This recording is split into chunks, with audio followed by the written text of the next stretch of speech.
So one of the things that you can actually go ahead and easily do with Claude is generate out your own games as well. For example, I'm going to go ahead and say, let's say for example, generate a game of space shooter.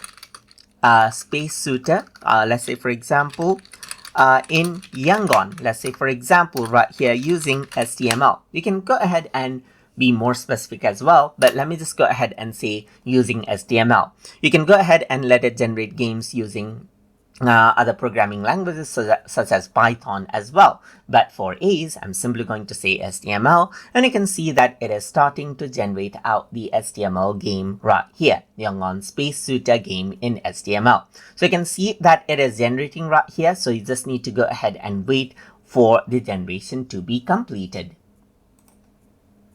And now this is basically what you have. It has actually went ahead and completed generating out the game. And you can see a preview over here on the right as well, where you can launch. And then you can see that you can actually go ahead and use the space bar right here to go ahead and control out. There are power-ups and as well as you can see. And this is done just by using a prompt, as you can see right here. So you got the boss as well, just like this, as you can see. So this is what you have. You got the health as well, and you got the seal, and this is basically what you have.